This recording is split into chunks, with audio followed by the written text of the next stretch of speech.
Hello friends, खुलुमबाय नोंथांखौ सोनाबासेखौ बे समाव गिबियावनो बरायना लाग्रोबाय दा लेटेस्ट अपडेट्स लोगोफोर ब्रेकिं निउज दा नोंथांमोननि फाइनाल नोंथांमोननि पिटि आरो जिटि नोंथांमोननि एलपिएस आरो यूपीएस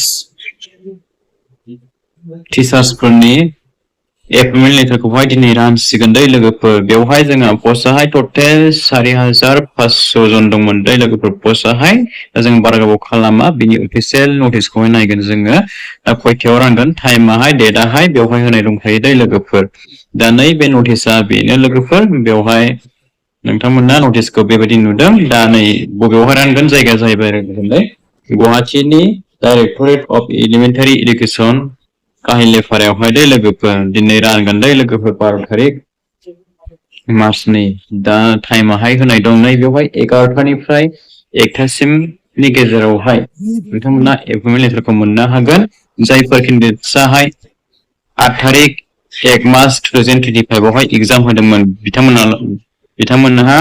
नैबे 11टानिफ्राय 1टासिमनि गेजेरावहाय नोंथांमोना एपइन्टमेन्ट लेटारखौहाय मोननो हागोन दै लोगोफोर बेनिफ्राय जायफोराहाय नोंथांमोना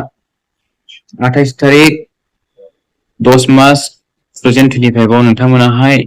एग्जाम लिरदोंमोन दा नोंथांमोनाहाय 2टानिफ्राय 3टा बेलासिनि 3टासिम नोंथांमोना मोननो हागोन दै लोगोफोर एपइन्टमेन्ट लेटारखौहाय दा बेवहाय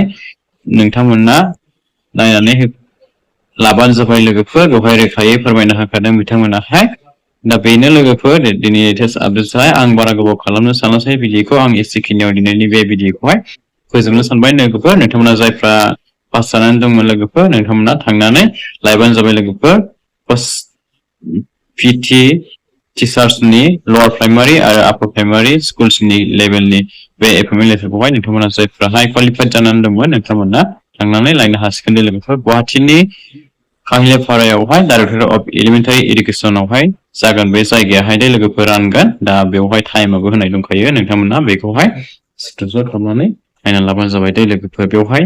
आलदा आलदा होननाय दंखायो नैबेवहाय टाइमाहाय बेनिफ्राय नैबेवहाय एग्जाम जानायाबो आलदा आलदा होननाय दंखायो जायफोरा जानुवारि मासाव एग्जाम होदोंमोन नोंथांमोनाहाय 11टानिफ्राय 1टासिमनि गेजेराव मोनगोन बेनिफ्राय जायफोरा थांनाय बोसोरनि बेवहाय थांनाय बोसोरनि अक्ट'बर मासाव जायफोरा एग्जाम होदोंमोन नोंथांमोनाहाय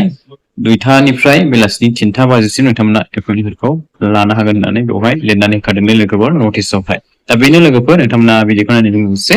चेनेलखौबो साबस्क्राइब खालामनानै गालांलायबानो जाबाय लोगोफोर जाहाथे नोंथांमोना बेबायदिनो गोदान गोदान बे आंनि डिजिटेल आपडेट इउटिउब चेनेलनि गेजेरजोंहाय फिउचारावबो नोंथांमोना लेटेस्ट इम्पर्टेन्ट आपडेट्स राङारि अनसुंथाइ स्किम्स लन्स बायदि बायदि नोंथांमोना भिडिअ मोनलांबाय थानो हायो बेनि थाखाय चेनेलखौ नोंथांमोना साबस्क्राइब खालामनानै लाग्रोलायजोबानो जाबाय लोगोफोर देन लोगोफोर बिदिब्ला नेक्स्ट भिडिअ फिन खेबसेबाव गोदान भिडिअजों लोगोसे लोगो मोनलायबावगोन स' लोगोफोर बिदिब्ला दिनै भिडिअखौ आं एसेखिनियाव फोजोबबाय thank you for watching see you again and take care love you all